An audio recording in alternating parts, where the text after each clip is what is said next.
Plus d'inhumation d'un défunt sans déclaration de décès. Cette décision est devenue une condition obligatoire pour toute personne qui entend organiser des funérailles. En cas de non-respect des tests, tout individu est passible d'emprisonnement, comme nous renseigne Mathieu Bocot dans ce commentaire. Toute funéraille au Bénin est désormais subordonnée à une déclaration de décès. Une condition obligatoire qui tire son origine de la loi 2020-34 du 6 janvier 2021 portant dispositions spéciales de simplification et de gestion dématérialisée de l'enregistrement des faits d'état civil. La loi en question a été délibérée et adoptée à l'Assemblée nationale en sa séance du 10 décembre 2020.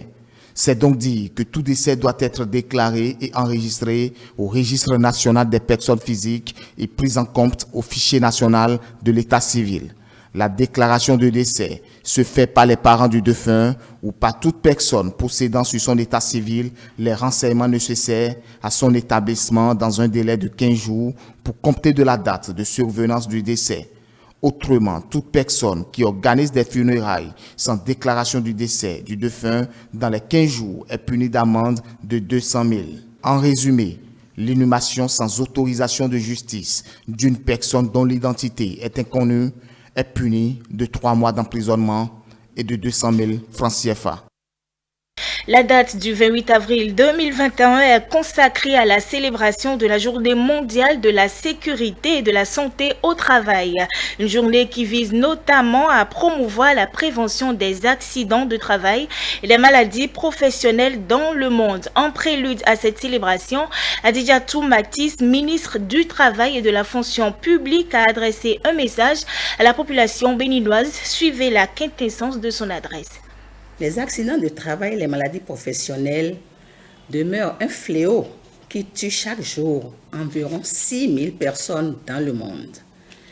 Il convient de reconnaître que mourir du fait de son travail est la forme la plus choquante de la vulnérabilité du travailleur. Le thème retenu cette année par l'Organisation internationale du travail OIT est « Anticiper, se préparer et répondre aux crises ». Investir maintenant dans des systèmes de sécurité et de santé au travail résilients. Ce thème s'inscrit bien dans le contexte sanitaire mondial actuel. En effet, la pandémie de la COVID-19 a conduit les gouvernements, les employeurs, les travailleurs et l'ensemble de la population à relever des défis sans précédent. C'est ainsi que l'adoption de nouvelles modalités de travail, tels que le télétravail, offre de nombreuses facilités aux travailleurs, mais il s'accompagne de risques potentiels en matière de sécurité et santé au travail, notamment des risques psychosociaux tels que le stress. C'est pourquoi le thème retenu recommande la mise en œuvre des stratégies de renforcement des systèmes nationaux de sécurité et de santé au travail, visant à accroître la résilience pour faire face aux crises actuelles et futures. Il est nécessaire de souligner que la Convention numéro 187 de l'OIT sur le cadre promotionnel pour la sécurité et la santé au travail 2006 définit les éléments d'un système national de sécurité et de santé au travail qui comprend entre autres la législation nationale, les organismes responsables de la sécurité et de la santé au travail, les mécanismes visant à assurer le respect de la législation nationale, y compris les systèmes d'inspection, les instances de dialogue social, ainsi que les services de santé visant la prévention en milieu de travail.